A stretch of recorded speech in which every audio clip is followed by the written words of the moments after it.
How about people who say, what would you say to others who have expressed this idea that Filipinos aren't made for basketball? We're not tall, you know, we will never be as tall, so why don't we just focus on football or other sports, boxing, taekwondo? What would you say? I agree.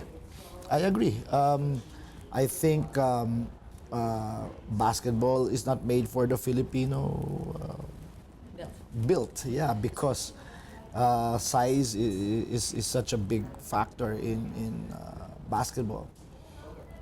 However, it doesn't mean that I don't agree with the efforts that we're putting in to do well in Asia, qualify in the World Championships, or even in the Olympics. I know it might be a very suntok sa buwan dream to get there or to do that, but the fact is, basketball is our number one sport. Everybody loves basketball. And, I'm not only speaking of Manila, I travel all the time in Cebu, in Mindanao, in Davao, Cagayan. It's basketball, really. So I think it is good for the nation that they have a rallying point. If there is every time a Philippine team is fighting with the name Philippines here, then that's an excellent rallying point for the country. And so that's not to say that take out all the support for basketball and pour it instead into football. Or what I want to say there is, yes, basketball may not be made for the Filipinos, but we love it, so we have to give our best internationally to it. Now, those who are in football, those who are in taekwondo, now do your job to raise funds and generate that support for your sport. And the Ascals are a perfect example. People were really not minding football or soccer for the past so many years, and then here is a group that came in, they got a manager, they got their own support, they built it up, they performed, they recruited players. That's the way it is.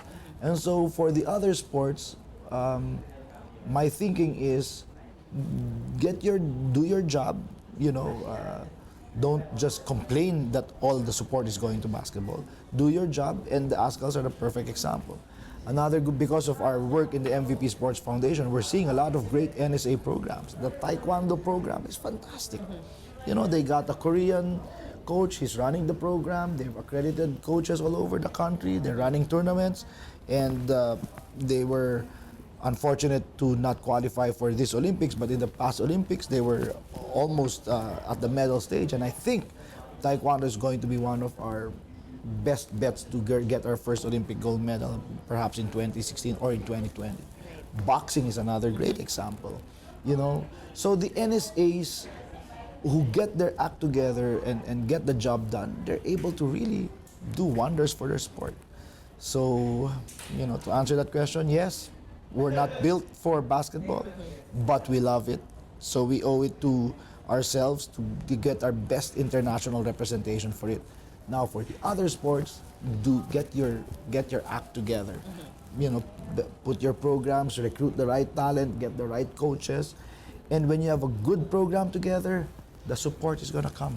Because I've been on the other side, on the private sector, all the big companies are looking for is a great program. If there's a great program, the resources are going to follow, the support is going to come. Great advice from Coach Chot, obviously, business advice too. Okay, so let's start wrapping up, and let's just, looking back, what do you consider your best achievement in sports? Whoa. And that's 20 years to choose from, more than, Well, obviously I'm proudest of the fact that I'm the youngest coach to win a PBA title in his first try, when I won my title with Pure Foods when I was 29 years old. But believe it or not, one of my proudest moments as a coach was when we came in a losing situation. In the 2007 FIBA Asia qualifiers, I coached the national team. We didn't qualify. It was a different format then. In the current format, it's easier to qualify, but then we had the bad luck of the draw, different format, so on and so on. But, no excuses. We failed. When we failed miserably, we finished 9th place. Really bad. But, I'm proudest of the fact that we We got a group together. We had a program in place.